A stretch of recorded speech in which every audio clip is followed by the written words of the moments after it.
It is always a pleasure to be here with you every time this opportunity is offered to us because, first of all, we need to grant the Almighty thanks for allowing us the opportunity to be here and for you to be watching us also as well. On a weekly basis, we're going to bring you conversation that's going to inform you, educate you, and entertain you. And very often we'll talk with activists, we'll talk with, should I say, clergymen. We will also talk with people who happens to be journalists and so on and so forth, but folks who are doing something into our community. And I promise you already, happy holidays, certainly. As you're enjoying yourself, keep it in mind that COVID is spreading so rapidly like wildfire. So therefore, don't be stubborn. Do what you're supposed to do. For instance, I just got my booster shot, and then I felt, all right. I understand some people probably feel shaky when they take it, but for me it's different. And I guess we'll probably have the body style that's going to handle this. I don't know whether that's true or not. But however, there hasn't been any effects. We're back with our guest again, and you're going to be seeing him very often. And sometimes we'll be co-host this program with other guests that we're going to bring into you. Kevin Peterson is our guest today from the New Democracy Coalition, who's doing a tremendous amount of work out there. And we are very happy to have him today. We're going to be discussing a little bit of politics, both local and national. And we're also going to be covering some pertaining issues that are developing inside of the NDC. And that is to keep you informed and really get you involved, because we are interested in people who wants to get into good trouble for a good cause, good trouble for what is going on out there that we're not supposed to remain silent about. So we're going to do that. Let us welcome our guests today. Kevin Peterson, a pleasure to have you, bro. Hey, glad to be here again. We've learned so much from the last time, and we're going to continue. Yeah, let's keep it up. The dialogue. We're going to continue with the dialogue, and the dialogue will be certainly instructive to everyone. COVID is actually the most scary thing ever. It is. Spreading all over the United States. And some folks are already looking as far as, in terms of precautions, should we go down to a lockdown? Will that affect the upcoming midterm elections? Yeah. Will that affect Joe Biden himself, who has taken up one of the biggest charge ever when the card really ran out and did not want to do anything about it, but seriously, but he took on a big task. And I'm wondering whether that's going to hurt him in 2022 or whether it's going to hurt him in 2024, because it's going to affect the economy, as we could see. So there's so much going on. So where do you go from here as far as COVID is concerned, both within the spread of the Omicron and the Delta variant who are spreading, and our folks who are refusing to? Yeah. Well, I think it's problematic, and I think we need to reinvest in the message that science is real, and we need to trust science in some ways. Mm-hmm. We know that science is generally sort of experimental. It's sort of we learn as we go, as we achieve responses to diseases and to injuries and ailments in the body. The knowledge in science builds, but generally it is something that we should really trust. We should really rely on. And there's skepticism within black communities about whether or not we should take the COVID shots, or should we take the follow-up booster shots. I think it's important that we continue to communicate within our communities about the importance of trusting the science. Just last week, the nation went over 800,000 deaths for around COVID since almost this time last year. Yeah, a great majority of them. Over one point something million every 7 days. Yeah. That's scary. In terms of contracting, right? Yeah. So it is so important because the black community disproportionately is impacted by contracting COVID, contracting the variants of COVID, the Delta virus, the Omicron.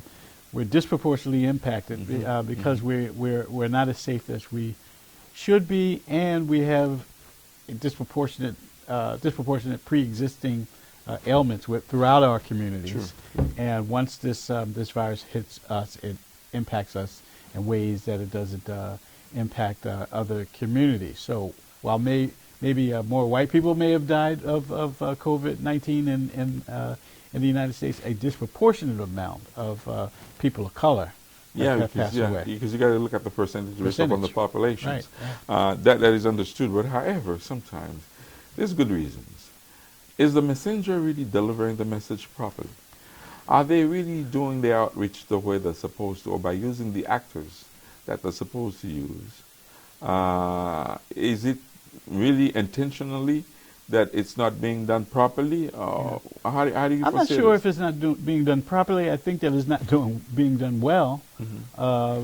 It doesn't feel like there's an abundance of resources, money, for example, invested in getting the message out through surrogates like sports athletes or through actors that we know well. I don't see that money sort of getting into on the ground in terms of working with community-based organizations, working with this program in particular. Do you have a sponsor? Working with community leaders, exactly. Yeah, and community leaders. Exactly. Yeah. Because if they're stacking the money within the mainstream, it's not going to do the job. Yeah. And I think this is one of the things that the United States need to realize, that there are so many pockets that they need to get into. If they were, they'll be more successful instead of just focusing everything into a mainstream. That's right. That's right. Because so many people in our community aren't connected with the mainstream in formal ways, right?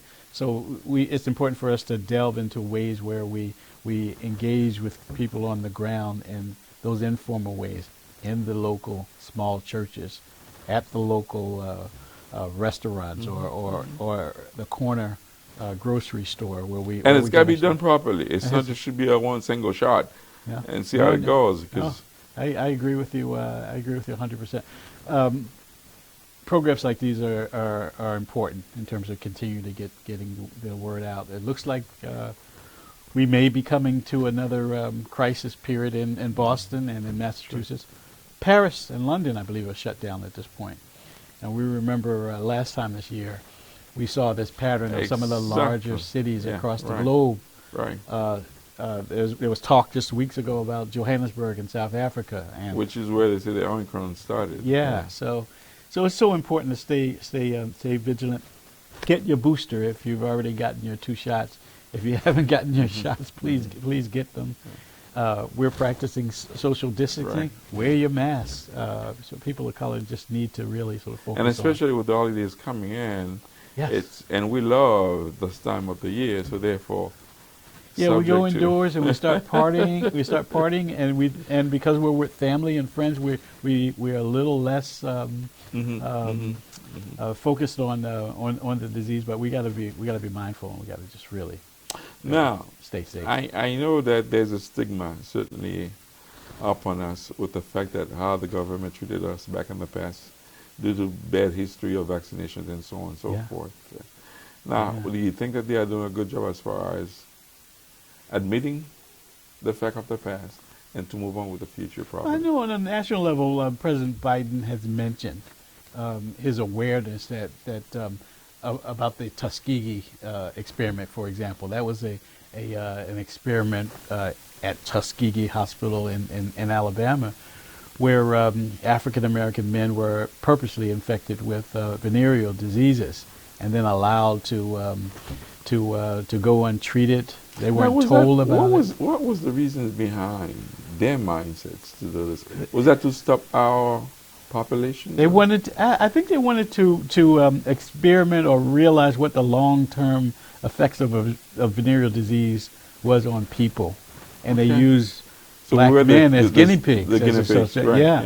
For almost 40 years. It's called the famous Tuskegee experiment, and that word got out throughout the African American community, the black community in general, about how the government was complicit in this experiment, and it's almost like a belief that we shouldn't really sort of trust the government around medical procedures. Some people won't go to the hospital. Some people don't take medicines that they should be taking within our community. But then I think but again, I think we should really sort of trust that science works generally, and it's better to be safe than sorry. We see in devastating ways how the virus has disproportionately impacted the community without us not paying attention to the science of responding to this virus and disease. Sure. For those of you watching this program that comes to you on a regular basis every week, and with my guest, Kevin Peterson, we certainly would like to remind you, truly, we want to wish you happy holidays, but do it safely. Do it safely as much as you can. Try not to spread it. And when we are spreading it, just think of brothers and sisters, family members, and so on and so forth, and friends and neighbors. So therefore, if you care about people, first of all, what you should need to do is to get vaccinated, because that's the ideal way of saving all of us. Because otherwise, we all will perish together.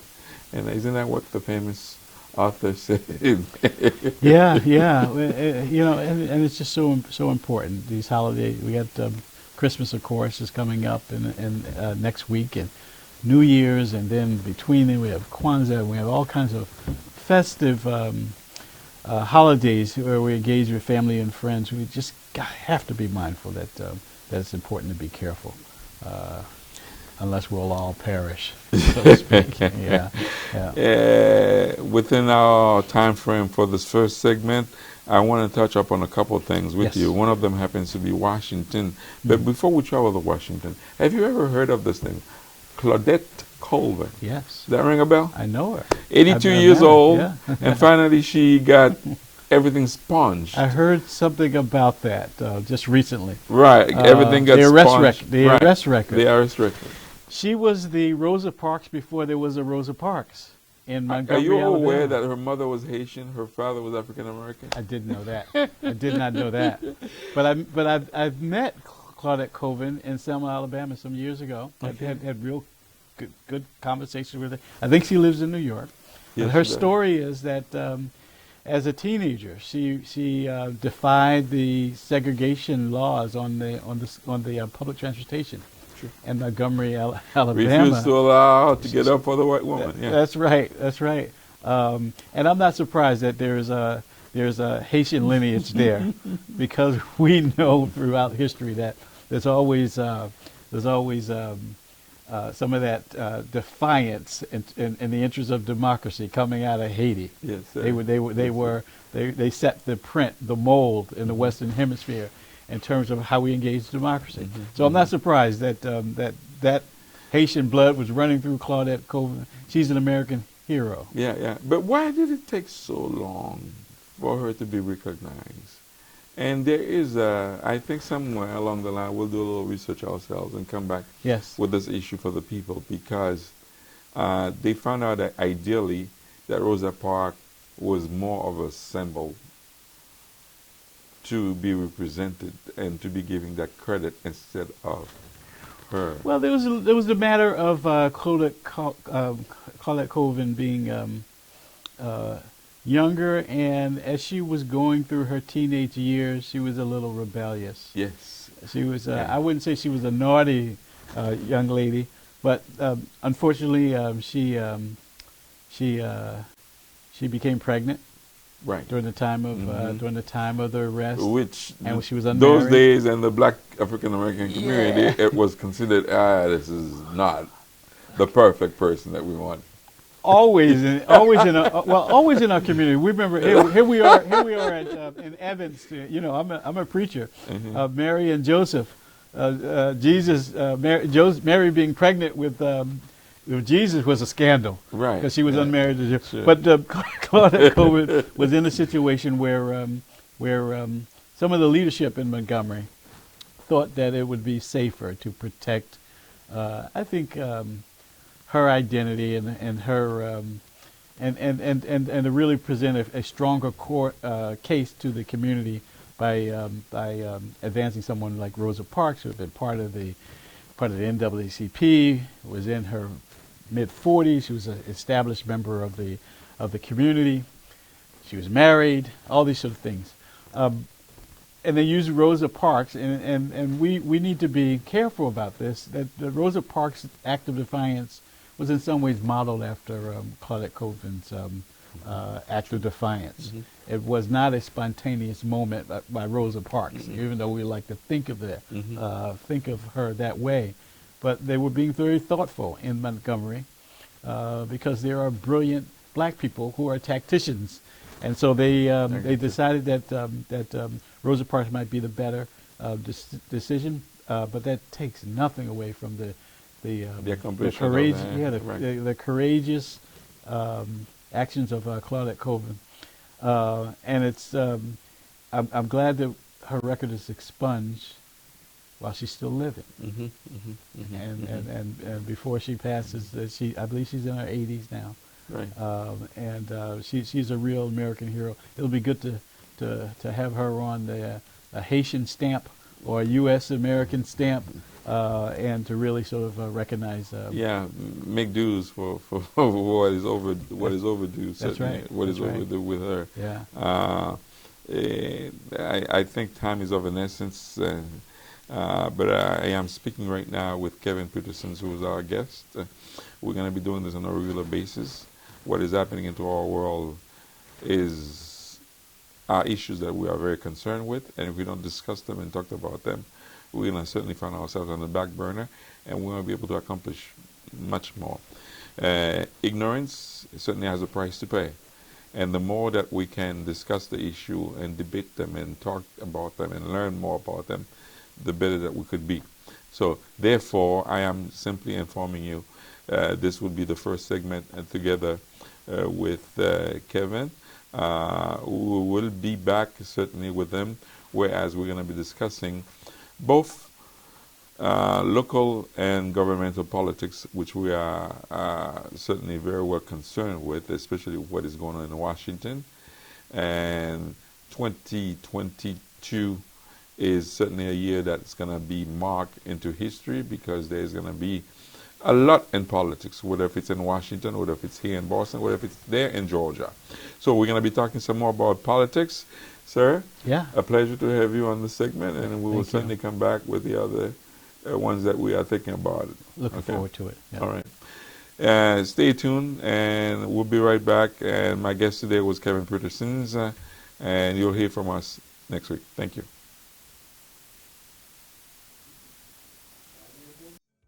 Vaccin COVID-19 sa yo, c'est une solution importante pour protéger tête et puis pour mettre fin à pandémie ça. Mais ou capable de question sur sécurité vaccin. Ces mêmes mesures sécurité yo été utilisées pour tout l'autre vaccin yo. C'est yo tout yo te suivre pour vaccin COVID-19 yo. Il y a des dizaines de milliers de monde qui ont participé dans l'essai vaccin COVID-19 sa yo, et le résultat a prouvé que yo sain et sauf. Depuis les sato, il y a plusieurs millions de monde, différentes races et ethnicités qui prennent vaccin. Et puis c'est un petit malaise tout petit yo te gagné. Moi te prends vaccin pour me protéger tête moi, famille et patient yo. Les tout pour l'arrivée, pas hésiter. Fais la médecine confiance. Prends vaccin.